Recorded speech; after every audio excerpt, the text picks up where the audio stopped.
नमस्ते दोस्तों। कैसे हो आप सभी। उम्मीद करता हूँ कि आप सब अच्छे हो। तो एक और क्लास में आपका स्वागत है। अपन जो टॉपिक है भारत की थोड़ी बात करके अपन पृथ्वी की आंतरिक संरचना के बारे में अपन अध्ययन करें थे। ठीक है, इसमें अपन जो क्रस्ट है, मेंटल है या फिर जो कोर के बारे में अध्ययन कर लिया था। उनकी जो भूकंपीय जो भूकंप के आधार पर जो यहाँ जो असमानता होती है उनके बारे में भी अपन ने देख लिया था कि जो कोनार्ड असमानता कहाँ पर है या मूव असमानता कहाँ पर है या गुटेनबर्ग हो गई, ये चीज़ें कहाँ पर थी। और उसके बाद अपन ने जो स्थल मंडल है या उसके बारे में पढ़ लिया था, द्विबल मंडल के बारे में भी पढ़ लिया था। ठीक है, अब अपन क्या करेंगे इसमें जो वैज्ञानिक है, भूवैज्ञानिक हुए थे, उन्होंने जो अपने अनुसार अध्ययन किया था और उन्होंने जो पृथ्वी की आंतरिक संरचना के बारे में क्या व्याख्या की थी। किसी ने जो पृथ्वी के अंदर जो रासायनिक संगठन पाए जाते हैं इनके आधार पर भी उन्होंने व्याख्या की थी। और किसी ने है जो जो उसमें सेवनीय धाराओं के आधार पर जो तरंगें चलती उसके आधार पर भी क्या किया था, पृथ्वी की है या जो भूकंप की तरंगों के आधार पर भी अलग अलग वैज्ञानिकों ने जो व्याख्या की थी। तो उसको अपन बारीकी से अध्ययन करेंगे। इसको अध्ययन करने के बाद अपन जो एनसीईआरटी 11th क्लास में पृथ्वी की आंतरिक संरचना का टॉपिक दे रखा है उसको भी अपन एक बार रिवाइज करेंगे। क्योंकि यदि आप फर्स्ट ग्रेड की तैयारी कर रहे हो तो उसमें से लगभग 150 क्वेश्चन में से लगभग 50 से 55 जो क्वेश्चन है जो एनसीईआरटी में से ही लाइन टू लाइन क्या होता है, अटेंड क्वेश्चन होते हैं। तो एनसीईआरटी का भी एक अहम रोल होता है एग्जाम के अंदर। तो उसको भी अपन जो पीडीएफ के माध्यम से जो पढ़ेंगे वो आगे क्लास में आने वाले में आपको वीडियो मिल जाएगी। ठीक है, तो अपन है जो पृथ्वी की आंतरिक संरचना के बारे में अध्ययन करे थे, इसमें जो सबसे पहले भूवैज्ञानिक हुए थे उसको अपन देखेंगे एडवर्ड स्वेट्स के अनुसार। ठीक है,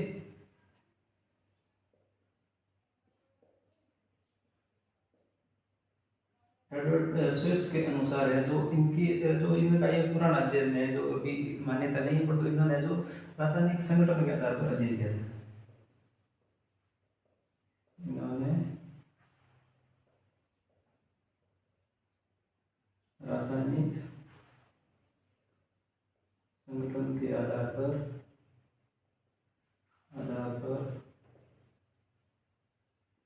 पृथ्वी की आंतरिक संरचना का अध्ययन किया।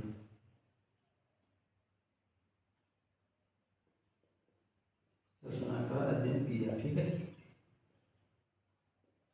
अध्ययन किया किसके आधार पर उन्होंने है जो रासायनिक संगठन के आधार पर, यहाँ तक ये याद रखोगे। रासायनिक संगठन के आधार पर किसने किया था, जो है जो किया था एडवर्ड स्वेस के अनुसार। तो अगर इसको अपन एक बार अर्थ का डायग्राम बनाने का प्रयास करें। ठीक है, अर्थ का डायग्राम बनाते हैं।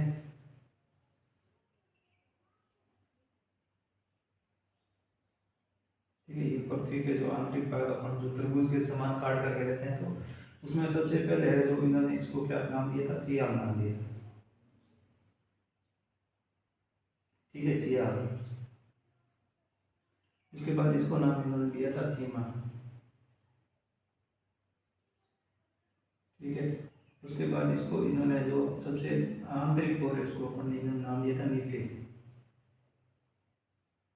ठीक है, इस आधार पर इन्होंने क्या किया था, पृथ्वी की आंतरिक संरचना को है जो 3 भागों में बांटा था। किसने, सियाल, सीमा और न्यूक्लियस के बारे में जो रासायनिक दृष्टि से है इन्होंने जो अध्ययन किया था। ठीक है, तो अब अपन इसमें देखेंगे तो सियाल के बारे में क्या है, ये अवसादी सेलों से निर्मित है। अगर अपन सियाल के बारे में एक विशेषता देखेंगे तो ये किससे निर्मित है, ये जो अवसादी सेलों से निर्मित है। सबसे ऊपरी परत है औषधि सेलों से निर्मित है। ठीक है, औषधि सेलों से निर्मित है। अगर आप इसकी गहराई देखोगे तो इसकी गहराई लगभग कितनी किलोमीटर मानी गई है।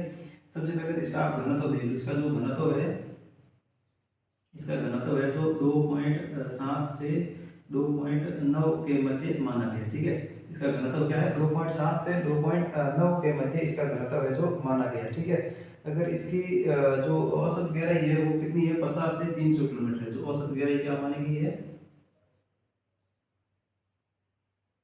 औसत जो गहराई है 50 से 300 किलोमीटर तक है। ठीक है, इसकी गहराई है जो औसत है जो 50 से 300 किलोमीटर की मानी गई है। परंतु इसकी जो स्वेस ने गहराई मानी है वो क्या है, 1000 किलोमीटर मानी गई है। स्वेस के अनुसार अनुसार इसकी गहराई कितनी मानी गई है, गहराई है जो 1000 किलोमीटर मानी गई है। स्वेस के अनुसार इसकी गहराई कितनी मानी गई है, 1000 किलोमीटर मानी गई। इसमें जो तत्व पाए जाते हैं वो क्या है, सिलिका और एल्यूमिनियम। सियाल से आप पता लगा सकते हो, सिलिका और एल्यूमिनियम से निर्मित है। एल्यूमिनियम ये जो प्रधानता है, ठीक है, प्रदाता है ये, इसमें है जो किसका है, औषधि सेलों से निर्मित है, इसमें सिलिका और एल्यूमिनियम तत्वों की प्रदानता है। इसकी गहराई है जो कितना है, 1000 जो किलोमीटर, स्विस के अनुसार क्या है 1000 किलोमीटर है, और औसत गहराई है जो 50 से 300 किलोमीटर मानी गई है, ठीक, इसकी औसत गहराई है जो कितनी है 50 से 300 किलोमीटर की मानी गई है। उम्मीद करता हूँ ये बात यहाँ तक आपको समझ में आ गई होगी। और ये क्या है, ये हल्के तत्वों से निर्मित जो सिलिका और एल्यूमिनियम का ये हल्के तत्व है, तो ये क्या कर रही है, सीमा पर तैर रही है, क्या कर रही है, सीमा पर तैर रही है, ठीक है, सीमा पर तैर रही है, ठीक है। ये उम्मीद करता हूँ यहाँ तक आपको ये बात समझ में आ गई होगी। उसके बाद अपन है जो अगली है जो देखेंगे सीमा के बारे में, अगला जो तत्व हो जाएगा या जो परत हो जाएगी उसके बारे में देखेंगे, सीमा के बारे में देखेंगे, ठीक है। तो एक बार आप इसको रिवाइज कर दो, ये किससे निर्मित है, औसत दिशाओं से, इसका घनत्व है जो 2.7 से 2.9 के मध्य माना गया, इसका जो औसत गहराई है जो 50 से 300 किलोमीटर है, परंतु स्वेस के अनुसार 1000 किलोमीटर है, और सिलिका और एल्यूमिनियम की प्रधानता होती है, ठीक है। अगर इसकी आप गहराई मानोगे तो इसकी गहराई है जो 1000 से 2000 किलोमीटर तक है, ठीक है, इसकी गहराई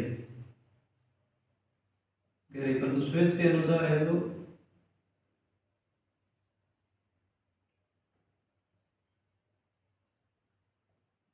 स्वेच के अनुसार इसकी गहराई कितनी मानी गई है, 2900 किलोमीटर मानी गई है, ठीक है। 2900 किलोमीटर की गहराई किसके अनुसार मानी गई है, स्वेच के अनुसार मानी गई। इसका अगर अपन घनत्व देखेंगे तो इसका घनत्व क्या आ जाएगा, इसका घनत्व क्या आ जाएगा, इसका घनत्व हो जाएगा आपको वो 2.9 से नहीं, इसका है जो 4 से 9 तक हो जाएगा, कहाँ तक हो जाएगा, 4 से 9 तक इसका क्या हो जाएगा, घनत्व हो जाएगा, ठीक है। इसका घनत्व कितना हो जाएगा, 4 से 9 तक का इसका जो है घनत्व हो जाएगा, ठीक है। यहाँ तक उम्मीद करता हूँ जो आपको समझ में आ गई होगी। इसका घनत्व है जो 2 से 9, 2.9 से 4 तक, ठीक है, इसका जो घनत्व है 2.9 से 4 तक है, ठीक है। उम्मीद करता हूँ ये बात यहाँ तक आपको समझ में आ गई होगी, ठीक है। उसके बाद है जो अपन अगली है जो अपन इसमें है जो ये कौन सी है, जो बेसाल्टिक से निर्मित है, कौन सी है, ये जो बेसाल्ट पदार्थों से निर्मित है, ठीक है, बेसाल्टिक पदार्थ से निर्मित है, ठीक है।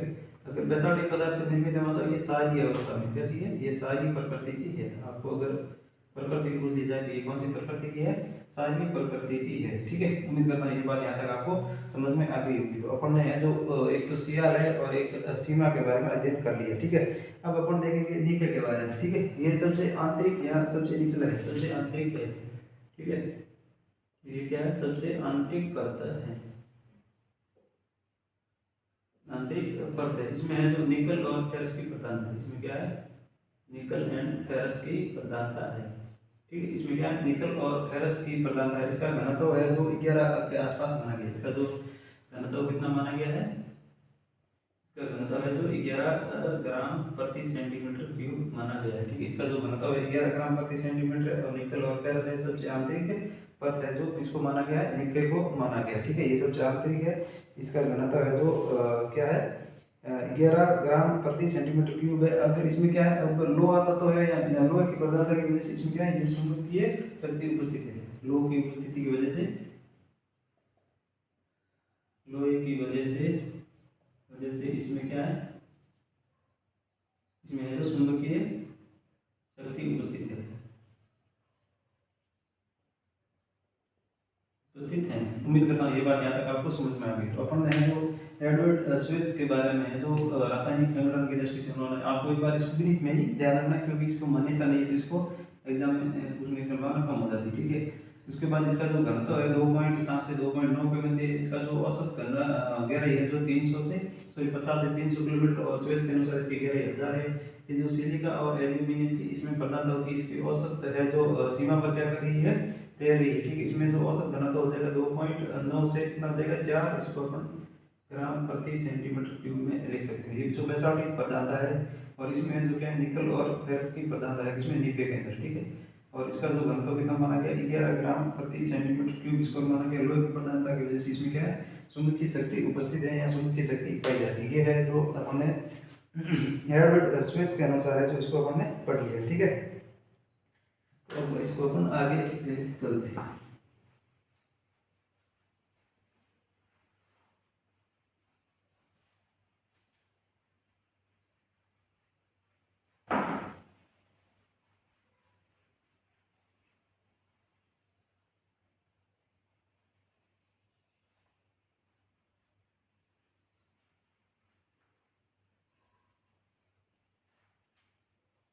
अब अपन अगले है जो अपन इसको जेफरीज के बारे में पढ़ेंगे कि जेफरीज ने इसका अध्ययन किस प्रकार किया था। ठीक है,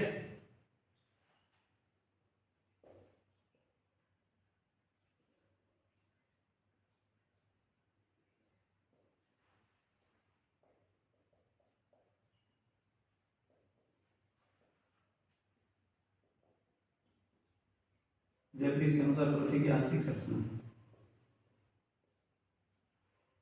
तो इन्होंने है जो 1900 में इसका अध्ययन किया था। कब किया था? 1900 में है जो इसका अध्ययन किया था। जो क्रोएशिया के क्लोपा घाटी में भूकंप आए थे, भूकंप की जो तरंगे थी उनके आधार पर उन्होंने अध्ययन किया था। तो 1900 में क्रोएशिया की कल्पा घाटी, कल्पा घाटी में आए भूकंपीय तरंगों के आधार पर, भूकंपीय तरंगों के आधार पर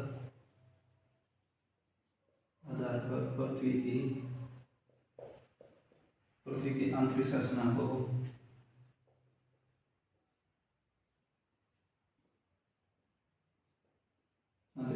को चार भागों में बांटा। ठीक है, कितने भागों में बांटा था? चार भागों में,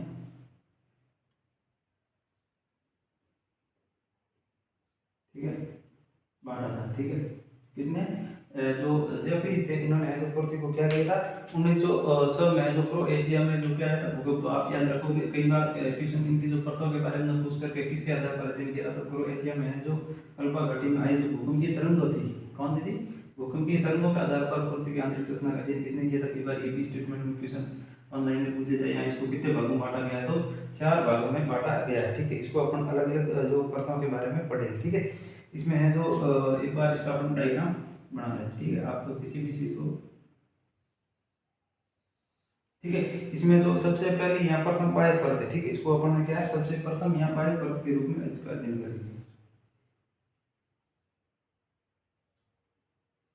प्रथम परत यहाँ बाहरी परत के रूप में अध्ययन करेंगे। ठीक है, इसका निर्माण है जो तलछटी यहाँ परतदार चट्टान से, परतदार यहाँ औषधि चट्टान से हुआ है। परतदार यहाँ औषधि चट्टान से निर्मित है।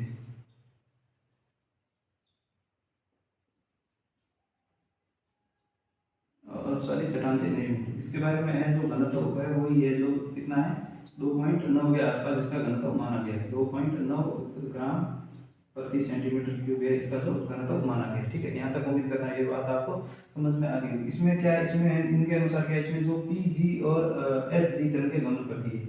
इसमें है जो क्या है P G and H G तरह के है जो गमन करती है, तरंगे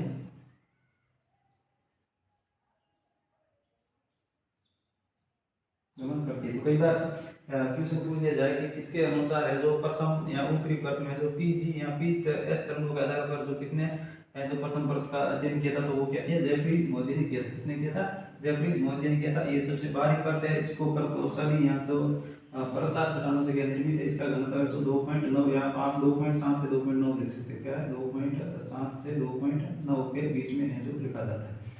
ठीक है, कई बार इसमें अलग अलग घनत्व कितने माना था तो वो नहीं पूछा जाएगा ऐसा कंफ्यूजन का क्वेश्चन। जो स्पेसिफाई जो चीज़ होगी जो ऑथेंटिक होगी उसको भी एग्जाम में पूछा जाएगा। जैसे इसमें जो कितने भागों में है जो बांटा गया ये हो सकता है, या फिर जो पी जी या पी एच तरंगों के बारे में किसने अध्ययन किया था इसके बारे में अध्ययन पूछा जा सकता है। द्वितीय जो परत हो जाएगी इसको अपन कहते हैं सेकंड परत है। ठीक है, ये हो जाएगी द्वितीय परत। द्वितीय परत के बारे में इन्होंने माना था ये ग्रेनाइट से निर्मित है। क्या है ये? ग्रेनाइट, ग्रेनाइट चट्टानों से निर्मित है। ग्रेनाइट प्रधानता है क्या इसमें है जो ग्रेनाइट की ये जो प्रधानता है। ठीक, इसके बाद इसमें है जो मध्यवर्ती परत है। तीसरी परत कौन सी हो जाएगी? ये मध्यवर्ती परत। ये फर्स्ट परत आप मान सकते हो, ये सेकंड, और ये है जो मध्यवर्ती परत है जो इन्होंने माना था। इसमें है जो थेरसीसाइट है, थेरसीलाइट है जो परतों से निर्मित बनी हुई है, या डायोराइट। ठीक है, यहाँ आपको इसको अपन डायोराइट भी कहते हैं। राइट परत से निर्मित है। ठीक है, ये क्या है जो डायोराइट या थेरसीलाइट है इन परतों से क्या है निर्मित है। और ये परतें कैसी? ये बेसाल्टिक चट्टान है। ये क्या है? ये है जो बेसाल्टिक चट्टान है। ये कैसी है? बेसाल्टिक प्रधान है या बेसाल्टिक चट्टान है। बेसाल्टिक चट्टान है। बेसाल्टिक चट्टान में क्या पाई जाएगी? या तो है जो डायोलाइट के तत्व होगी, या तेल से एक परत होगी, ठीक है। ये कौन सी है? तृतीय परत में होगी, ठीक है। उसके बाद अपन है जो चतुर्थ परत के बारे में देखेंगे। चतुर्थ परत के बारे में देखेंगे तो इसमें है जो इन्होंने है एक तो पेरिडोटाइट, इसको है ड्यूनाइट या पेरिडोटाइट।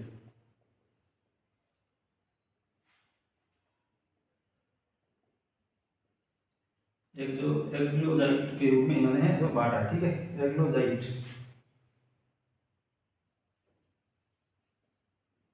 एग्लोजाइट के रूप में बांटा। ये किसके अनुसार अध्ययन कर लिया? ये अपने है जो जेफरीज के अनुसार है जो यह पृथ्वी की आंतरिक संरचना का अध्ययन कर लिया, ठीक है। तो इन्होंने है जो पी एंड जी तरंगों के रूप में है जो प्रथम परत है या सबसे ऊपरी परत में है जो गमन करती है, किसके अनुसार? जेफरीज के अनुसार। सबसे बाहरी परत इसका जो घनत्व है 2.7 से 9, और ये ग्रेनाइट प्रदान की कौन सी है? द्वितीय है। और जो मध्यवर्ती परत, कई बार क्वेश्चन पूछे जाए कि मध्य जेफरीज के अनुसार मध्यवर्ती परत है जो किनसे निर्मित है, तो अपन इसमें लिख देंगे जो डायोलाइट है यहाँ पे थेल्सी लाइट है, ठीक है। इसके अनुसार ये चतुर्थ जो परत है जो किससे निर्मित है या किन चट्टानों से निर्मित है, तो इसको अपन कह देंगे ड्यूनाइट या पेरिडोटाइट, या इसको अपन एक्लोजाइट भी कह सकते हैं। तो ये किसके अनुसार अध्ययन हो गया? ये जो जेफरीज के अनुसार है जो उन्होंने अध्ययन किया था, इसको अपन ने पढ़ लिया, ठीक है। उम्मीद करता हूँ ये क्वेश्चन या ये टॉपिक यहाँ तक आपको समझ में आ गया होगा, ठीक है। इसको आप अगर डायग्राम के माध्यम से पीजी तरंगों के माध्यम से, या फिर आप ड्यूनाइट है या जो पेरिडोटाइट है या एक्लोजाइट, एक बार आप डायग्राम बना के शॉर्ट नोट्स के रूप में इस तरीके से आप अगर कंपेयर रूप से आप पढ़ोगे तो क्या हो जाएगी? चीजें तुरंत याद हो जाएगी, ठीक है। इसको अपन वन शॉट वाली क्लास बोल रहे थे, इसमें क्या पूरे टॉपिक को एक साथ ही कवर करेंगे।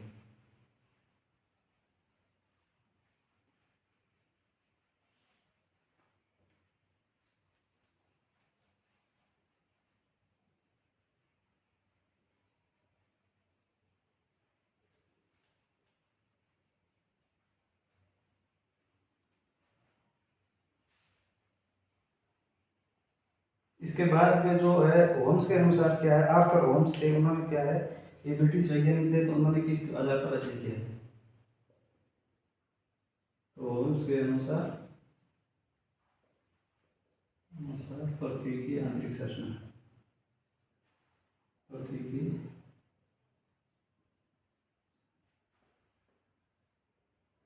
आंतरिक संरचना का अध्ययन किसने किया था? होम्स के अनुसार है। तो उन्होंने जो सेवनीय धाराओं के आधार पर अध्ययन किया था। इन्होंने जो ये धाराओं के आधार पर है जो पृथ्वी की आंतरिक संरचना का अध्ययन किया।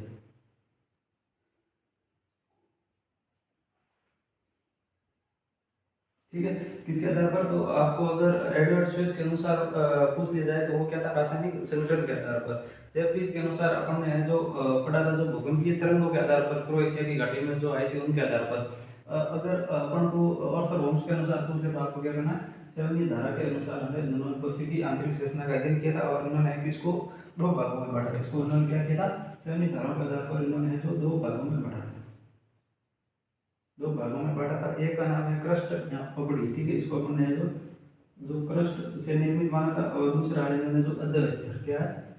अध स्तर से निर्मित है। जो सेकंड है जो उसने क्या माना था? पहली को क्रस्ट माना था और दूसरी को जो उन्होंने अध स्तर माना था। इसको उन्होंने जो सिया और सीमा के ऊपरी भाग से निर्मित किया था। इसके अनुसार इनका निर्माण किसका है?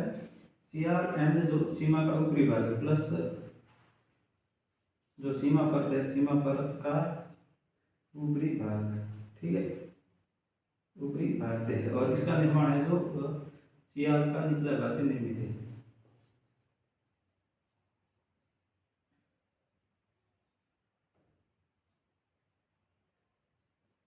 निचले भाग से क्या है? ये निर्मित है। उम्मीद करता हूँ ये बात यहाँ तक आपको समझ में आ गई होगी। तो ऑर्थर होम्स के अनुसार है जो उन्होंने सेवनीय धाराओं के आधार पर कितने भागों में? दो भागों में। एक तो है जो उन्होंने ऊपरी भाग जो है जो क्रस्ट है इसका नाम दे दिया था, और उसके बाद दूसरी का नाम उन्होंने अधस्तर दे दिया था। क्रस्ट है जो सीमा, और सॉरी सियार, और सीमा का कौन सा? ऊपरी भाग। सीमा का कौन सा आपको ध्यान रखना? ऊपरी भाग। और जो शेष सियार है या सियार के निचले भाग से निर्मित कौन सी है? अधस्तर है जो माना था, ठीक है। उसके बाद अपन ने जो इन्होंने अलग अलग महाद्वीपों के नीचे सीआर की गहराई है जो विभिन्न भागों में बांटी गई। तो सीआर की है जो अलग अलग गहराई मानी है, क्या? इन्होंने जो भूकंप की तरंगों के आधार पर है जो, ठीक है। तो इन्होंने जो तापमान के आधार पर इनकी गहराई है जो लगभग 20 किलोमीटर तक मानी। ताप के आधार पर सीआर की गहराई कितनी मानी है, गहराई है इन्होंने जो 20 किलोमीटर के आसपास मानी है, ठीक है। 20 किलोमीटर तक इन्होंने जो मानी है, यहाँ 20 किलोमीटर तक कर सकते हैं, ठीक है। उसके बाद है इन्होंने जो धरातलीय तरंगों के आधार पर, धरातलीय तरंगों के आधार पर है जो इन्होंने गहराई मानी है जो 15 किलोमीटर या उससे अधिक, 15 किलोमीटर या उससे अधिक है, उसको उन्होंने माना है, ठीक है। पी तरंगों के आधार पर इसकी जो गति है, पी तरंगों को इन्होंने 20 किलोमीटर से 30 किलोमीटर के बीच मानी गई है, कि जो 20 मानी गई है। अगर इसके बाद जो भूसनती दशाओं के आधार पर, भूसनती दशाओं के आधार पर है जो इन्होंने इसकी गहराई है जो 20 किलोमीटर से ऊपर मानी गई है, 20 किलोमीटर के ऊपर मानी गई है। किसके अनुसार है, ये आर्थर होम्स ने जो विभिन्न तापमान है धरातल के आधार पर इन्होंने जो इसका क्या किया, अध्ययन किया था और सीआर की गहराई बताई थी, ठीक है। तो तापमान के आधार पर आपको गहराई 20 किलोमीटर तक है, और धरातल के आधार पर आप मान सकते हो 20 किलोमीटर या उससे अधिक, 20 किलोमीटर या उससे अधिक इसकी गहराई है जो मान सकते हैं, ठीक है। धरातल की क्या है, और पी तरंगों के आधार पर इन्होंने जो गति इसको माना है 20 से 30 किलोमीटर गहराई पाई जाती है। भूसंगति दशा जो दो दृढ़ भूखंड होते हैं, दृढ़ भूखंडों के अंदर जो अवसादी निक्षेप हो जाता है या उनका जमा हो जाता है, जिससे क्या होता है, जो जियोसिंक लाइन है जो नीचे की ओर खिसक जाती है, तो इसकी वजह से इसका है जो क्या है, इन्होंने 20 किलोमीटर या उससे अधिक है जो सीआर की जो गहराई मानी है, ठीक है। यहाँ तक ये चीज़ आप याद रखोगे, ठीक है। तो ऑर्थर होम्स के बारे में अपन है जो अपन ने पढ़ लिया है। तो इन्होंने क्या किया था, इन्होंने जो सेवनी धाराओं के आधार पर अध्ययन किया था, क्या किया था, सेवनी धाराओं के आधार पर। एक बार अपन तीनों को देखे तो सबसे पहले एडवर्ड स्वेस के बारे में पढ़ा था। तो इन्होंने है जो रासायनिक संगठन के आधार पर सीआर, सीमा और निपे के बारे में बांटा था। उसके बाद अपन ने जेफरीज के बारे में देखा था। तो उन्होंने जो भूकंपीय तरंगों के आधार पर उन्होंने प्रथम परत, तीसरी परत और तृतीय परत है जो अलग अलग भागों में बांटी थी, और जो किन चट्टानों से निर्मित है ये आपको याद रखना। उसके बाद अपन ने जो आर्थर होम्स के अनुसार पढ़ लिया, जो सेवनीय धाराओं के आधार पर है जो उन्होंने दो भागों में बांटा है। सेवनीय धारा क्या होती है, जो पृथ्वी के अंदर जो तापमान को गमन करती है, तापमान का स्थानांतरण होता है सेवनीय धाराओं के आधार पर। तो उसमें क्या है, परतों में विभिन्नता पाई जाती है, उसके आधार पर देखो इसमें जो गहराई है तापमान के आधार पर, धरातल या पी तरंगों के आधार पर इन्होंने अलग बताइए, ठीक है। अब अपन जो गुटेनबर्ग और मोहरोविसिस के अनुसार इसके अध्ययन करेंगे, ठीक है।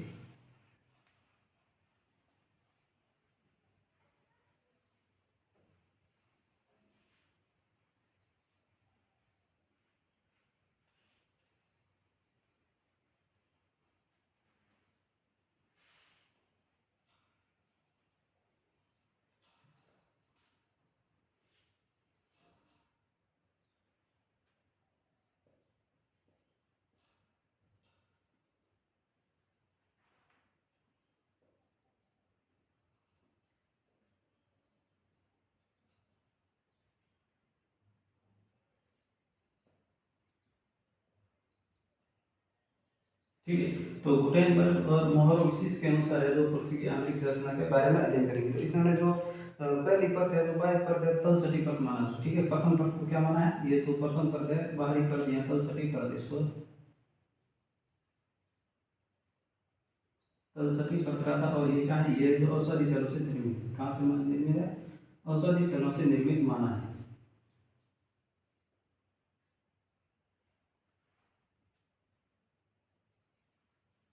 औषधि सेलों से निर्मित है जो माना है किसने, ये जो सबसे बाह्य परत, इसको हम बाह्य परत भी कह सकते हैं, ठीक है। उसके बाद जो दूसरी परत आ जाएगी, इसने जो ग्रेनाइट निर्मित से परत माना है, ठीक है। दूसरी परत को क्या माना है, ग्रेनाइट परत है, और ये परत है जो महाद्वीपीय भाग में पाई जाती है। कौन सी, जो ग्रेनाइट निर्मित है जो महाद्वीपीय परत है, ठीक है, महाद्वीपीय परत के बारे में बांटा था। और दूसरा है जो अत्यल्प सिलिक या अल्प सिलिक के रूप में माना था, ठीक है।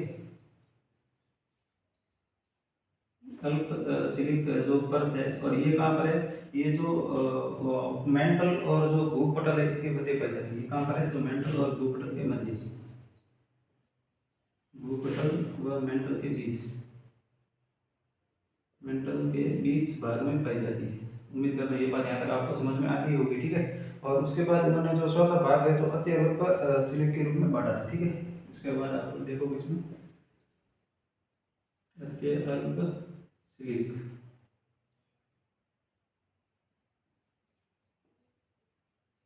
सिलिक है, और ये कहाँ पर है, ये जो कोर या आप मेंटल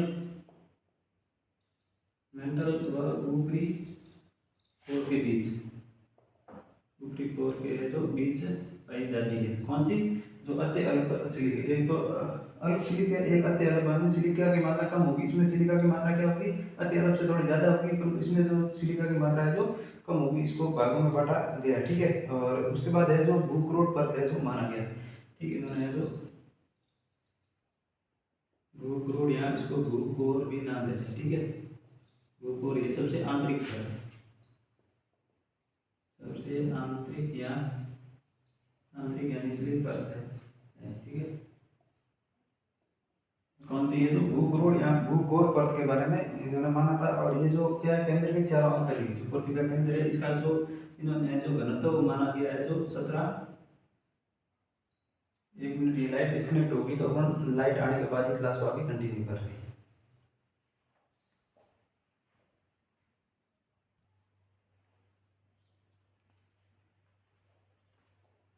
चलिए, तो अब अपन क्लास को कंटिन्यू करते हैं। यहाँ पर अपन क्या करें, लाइट की प्रॉब्लम हो जाती है तो अपन डिस्कनेक्ट हो जाते हैं, ठीक है।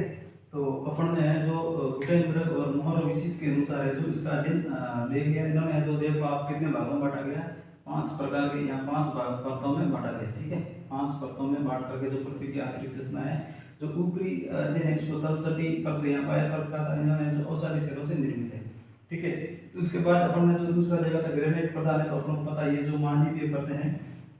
और अगर आप आंतरिक भागों में जाओगे तो सिलिका की मात्रा क्या है, पृथ्वी के जो ऊपरी भाग है वहाँ पर क्या होती है, ज़्यादा पाई जाती है। तो उसमें अगर आप देखोगे तो ये भूपटल और मेंटल के बीच का भाग है, ठीक है। इसका जो अध्ययन है जो मोहर विशिष्ट ने किया था, इसका अध्ययन किसने किया था, मोहर विशिष्ट ने इसका ज़्यादातर अध्ययन किया था, ठीक है। इसका अध्ययन किसने किया था, मोहर विशिष्ट ने इसका अध्ययन किया था, ठीक है। उसके बाद जो मेंटल और जो ऊपरी कोर के बीच की जो पाई जाती है, इसका अध्ययन है जो गुटेनबर्ग ने किया था।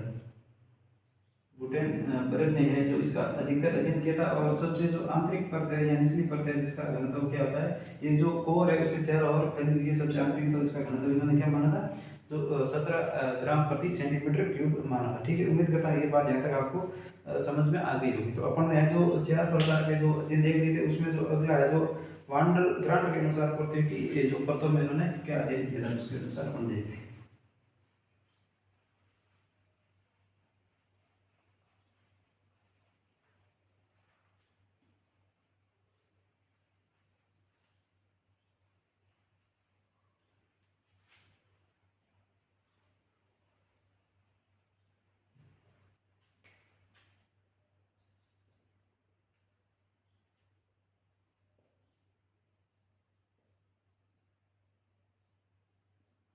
वांडर ग्रांट के अनुसार, ठीक है। वांडर ग्रांट के अनुसार है जो पृथ्वी का अध्ययन इन्होंने है जो 4 भागों में किया था। इन्होंने जो पृथ्वी की परतों को कितने भागों में बांटा था, 4 भागों में बांटा था। तो सबसे पहले जो उन्होंने ऊपरी परत नाम दिया था यहाँ सियाल, ठीक है। ऊपरी परत, यहाँ इसका नाम क्या दिया था इन्होंने, सियाल परत दिया था, सियाल परत दिया था, ठीक है। तो इन्होंने इसमें क्या बताया था, जो महाद्वीप की जो गहराई रहती है इसको अपन इन्होंने 60 किलोमीटर माना है, ठीक है। महाद्वीप की गहराई इन्होंने क्या माना है, महाद्वीप की गहराई गहराई है इन्होंने जो 60 किलोमीटर तक माना है, ठीक है। इन्होंने कहा है जो ऊपरी भाग के जो महाद्वीपों पर आप देखोगे तो वहाँ पर क्या हो जाएगी 60 किलोमीटर। अगर महासागरों के अंदर देखोगे, महासागरों के अंदर देखोगे तो आपको है जो लगभग 7 से 8 किलोमीटर आपको मिल जाएगी, ठीक है। महासागरों के अंदर आपको कितनी मिल जाएगी, 7 से 8 किलोमीटर है जो मिल जाएगी, ठीक है। और उसके बाद अपन ने जो इन्होंने अलग स्पेसिफाई किया था अंध महासागर या अटलांटिक महासागर जिसे कहते हैं अपन, अंध या महासागर के बारे में। और उन्होंने जो प्रशांत महासागर, एक है जो प्रशांत महासागर के बीच भी उन्होंने अलग गहराई बताई थी, ठीक है। तो उन्होंने कहा था तो प्रशांत महासागर में इसकी गहराई क्या है, 0 किलोमीटर माना है, ठीक है। सियाल की जो परत है इन्होंने जो उसको अपन पहला भाग दे देते हैं, ऊपरी परत है जो महासागर में क्या इसकी गहराई है जो 0 है। और यहाँ पर आप 10 से 20 किलोमीटर, ठीक है। महासागर की गहराई कितनी, 10 से 20 किलोमीटर आसपास माना था। और अंध महासागर की जो 20 किलोमीटर इन्होंने गहराई मानी थी। उम्मीद करता हूँ ये बात यहाँ तक आपको समझ में आ गई होगी। और इनका जो घनत्व इन्होंने बताया था 2.7 से 2.9 तक, ठीक है। 2.7 से लगभग 2.9 तक, ये अपन स्टार्टिंग से जब घनत्व के बारे में अध्ययन करता है तब से लगभग ऊपरी सीमा का परत है तो सबने घनत्व क्या है समान माना। ठीक है। तो नीचे आंतरिक परत पर जाते हैं तो उनका जैसे ऊपरी भाग है उसका अध्ययन आसानी से हो जाता है तो घनत्व लगभग एस्टिमेट सबका समान आया था, परंतु जब आंतरिक भागों में जो जिन्होंने जिस प्रकार से अध्ययन किया था तो अलग अलग बताया था। ठीक है। तो इसकी जो मानवीय की गहराई है 60 किलोमीटर है, महासागर में इसकी गहराई 10 से 20 किलोमीटर है और अनंत महासागर में इसकी गहराई स्पेसिफाई आपको अलग पूछ दिया जाए तो 100 ग्राम के अनुसार इसकी गहराई क्या हो जाएगी जो 20 किलोमीटर, और प्रशांत महासागर में इसकी गहराई है जो क्या हो जाएगी 0 हो जाएगी। उसके बाद अपन दूसरा भाग देखेंगे तो इसका नाम हो जाएगा आंतरिक सिलिकेट। आंतरिक सिलिकेट निर्मित, आंतरिक सिलिकेट के अनुसार इसकी गहराई है जो 60 से लगभग 1100 किलोमीटर माना गया, 1140 किलोमीटर के आसपास की जो गहराई है मानी गई है इसकी आंतरिक सिलिकेट की जो गहराई है, और इसका घनत्व है जो 3.1 माना गया, 3.1 से लगभग 4.95 के आसपास इसका जो ग्राम प्रति सेंटीमीटर क्यूब क्या इसका घनत्व, ये चीज आप नोट कर सकते हो। ठीक है। इसकी जो गहराई है जो कितनी मानी गई 60 से 1140 किलोमीटर और 3.1 से 4.95 तक इसका है जो घनत्व माना गया। ठीक है। उम्मीद करता हूँ ये आपको समझ में आ गई होगी। 75। ठीक है। इसका घनत्व क्या है 75 माना गया है। कहाँ से आंतरिक सिलिकेट का इन्होंने जो घनत्व है इसकी जो आपको गहराई पूछ ली जाए तो 60 से 1140 किलोमीटर की गहराई किसने मानी है 100 ग्रांट के अनुसार मानी गई। ठीक है। उसके बाद है जो सिलिकेट और मिश्रित धातुओं से निर्मित तीसरी परत है जो सिलिकेट और मिश्रित धातु होंगे, मिश्रित धातु से निर्मित। तो इसकी इन्होंने जो गहराई मानी है गहराई है जो 1140 किलोमीटर से लेकर 1900 किलोमीटर तक मानी गई है, यहाँ तक मानी गई। इसकी जो सिलिकेट या मिश्रित धातुओं से है जो 1140 से 2900 किलोमीटर है जो मानी गई है, और ये कैसी अवस्था में है ठोस अवस्था में, ये कैसी अवस्था में है ठोस अवस्था में है। ठीक है। ये कैसी है ठोस अवस्था में है, और इसके अनुसार इनका जो घनत्व क्या है इनका घनत्व है जो लगभग 4.7 से लेकर के 5 के बीच में है जो ग्राम प्रति सेंटीमीटर क्यूब माना गया। ठीक है। सिलिकेट और मिश्रित धातुओं से है जो इन्होंने माना। ठीक है। उसके बाद अपन जो आंतरिक है जो भूकरोट इन्होंने चौथी प्लेट का नाम दिया। ठीक है। भूकरोट है जो घनत्व दिया था तो ये कहाँ से हो जाएगी ये 2900 किलोमीटर से जो गहराई तक यहाँ आप 6371 किलोमीटर आप इसकी गहराई मान सकते हैं। इसका जो घनत्व है जो उन्होंने 11 ग्राम प्रति सेंटीमीटर क्यूब माना था। ठीक है। उम्मीद करता हूँ ये बात आपको समझ में आ गई होगी। ठीक है। तो इसकी वांडर ग्रांट के अनुसार जो पृथ्वी के 4 भागों में ऊपरी परत के बारे में, आंतरिक परत के बारे में और सिलिकेट मिश्रित और भूकरोट के रूप में इन्होंने जो अलग अलग गहराई मानी है, आप इसको शॉर्ट नोट्स बना करके एक ही कम से कम 5-7 लाइनों में आप लिख सकते हो। ठीक है। उम्मीद करता हूँ ये बात आपको यहाँ तक समझ में आ गई होगी। ठीक है। उसके बाद है जो डाली के अनुसार है जो उन्होंने परतों के अध्ययन किया था। ठीक है। डाली के अनुसार अपन इसके 3 भाग देखते हैं।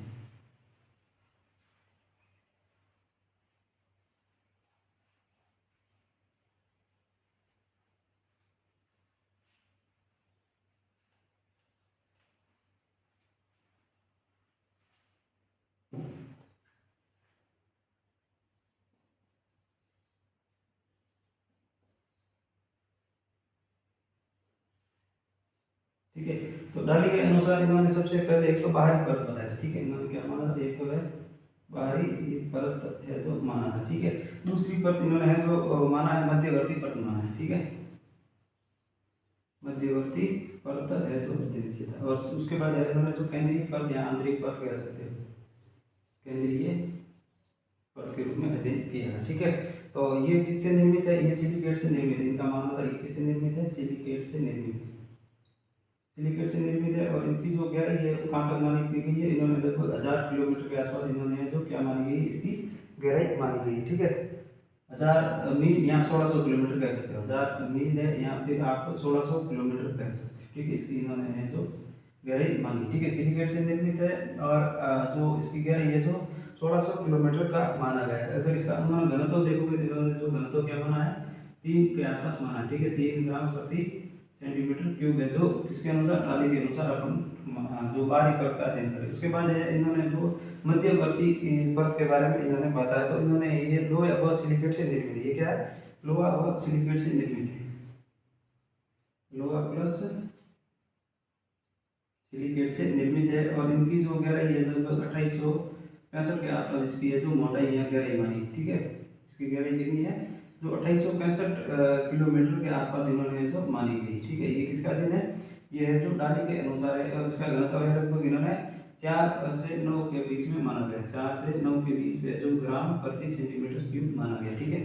ये इसकी गहराई हुई और ये इसका घनत्व हो गया, घनत्व हो गया, ठीक है। उसके बाद है जो भू क्रोड है, जो इसका घनत्व 1100 के आसपास माना गया। इन्होंने ये जो लोहे से निर्मित है, ठीक है, इसका जो घनत्व है इन्होंने 11 माना गया, ठीक है, 11 ग्राम प्रति सेंटीमीटर क्यूब प्रति क्यूब है। और इसकी जो मोटाई है इन्होंने जो 3490 मानी गई। इसकी क्या है, जो मोटाई है जो 3400, गहराई नहीं है, मोटाई, दो जो गहराई होती है उनके बीच का जो अंतर है उसको अपन मोटाई कहते हैं। तो इसका जो कितनी मानी गई, 3490 है जो मोटाई मानी गई। तो इसे आप यदि इसको एक लाइन में भी खत्म कर सकते हो। बारीक कर दिया, सिलिकेट है 1600 किलोमीटर और घनत्व 3 ग्राम प्रति सेंटीमीटर क्यूब, और लोहा और सिलिकेट है 2865 किलोमीटर है, और आप 4 से 9 के बीच से घनत्व। और उसके बाद है जो केंद्रीय परत है जो लोहे से, और 3490 और घनत्व है जो 11 ग्राम प्रति सेंटीमीटर क्यूब। एक प्रकार से आप डाली को 1-2 लाइन में भी शॉर्ट नोट्स के रूप में याद कर सकते हो, और जो इसे निर्मित है यहाँ तक आप पढ़ सकते हो, ठीक है।